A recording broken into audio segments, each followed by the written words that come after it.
In this seller's market, like it has been for several years, lots and lots of buyers are finding that in order to competitively bid on a house, they feel compelled to waive the inspection contingency.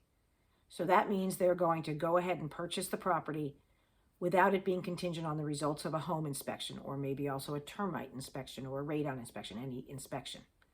So obviously, waiving inspections creates a risk to the buyer. There could be some kind of significant or major problem, and if you purchase a house and only find out after the fact that there's some structural issue or something, you're not going to be happy.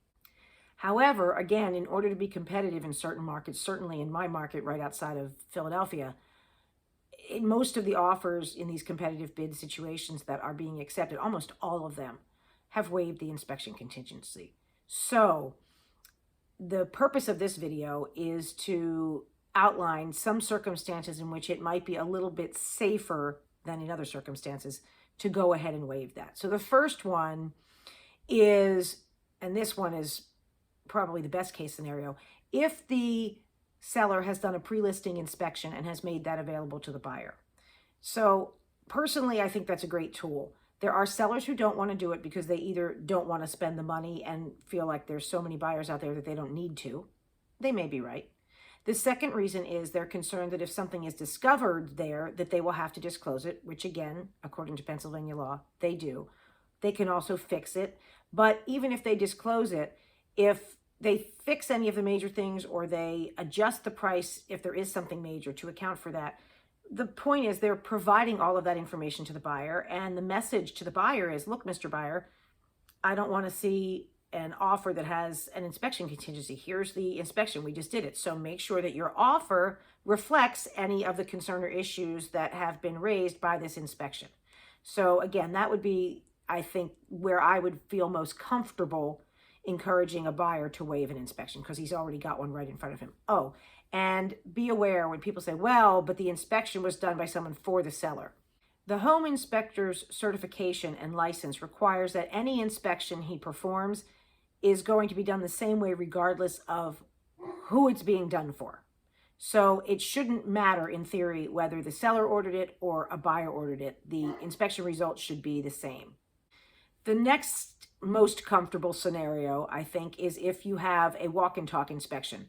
That's when you hire a certified home inspector to come with you as you tour the property to do a much less invasive, sort of truncated version of a home inspection. Instead of lasting 2.5 hours, it's usually about a 30-minute inspection. And understand the inspector can't be as thorough. He can't take off the panel in the front of the furnace to see how everything is firing. So it's not in depth, but in theory, it allows him to look at the big things, the structure, at least the age of the heating system and the air conditioning system. He may be able to get back far enough to see the roof, depends on the circumstances, because he can't take a ladder and go up there. This is just someone who's walking around with you and making note of things that, as an inspector, he can see.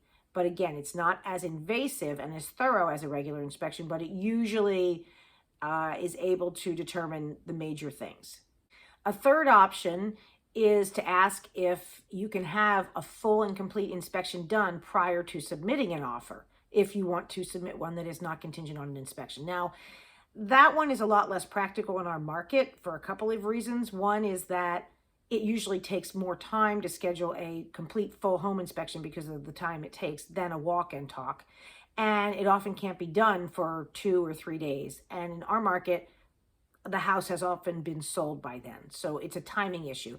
The second part is that a lot of times sellers don't want people to do that, prospective buyers, because if a buyer does that and then gives the report to the seller and says, yeah, we're not interested, if the seller is aware of what it has uncovered, then the seller is required to disclose it. And sometimes sellers just don't want to open that can of worms.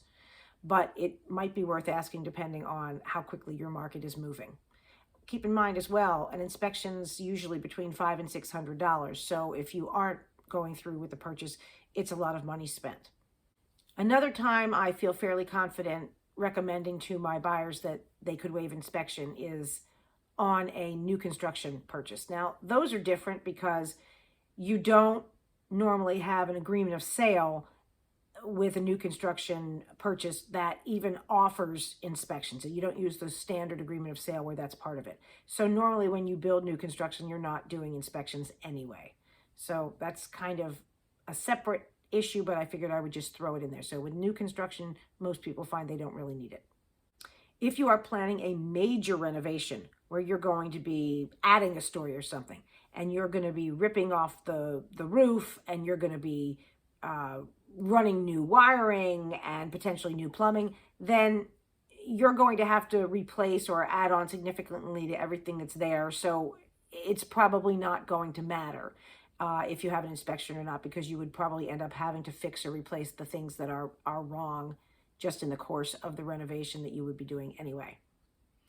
And then the last thing to keep in mind with any offer and any aspects of the offer, whether it's the price or an inspection contingency or an appraisal contingency or whatever, is the risk reward. It's what I talk to my buyers about when I say, well, how badly do you want it?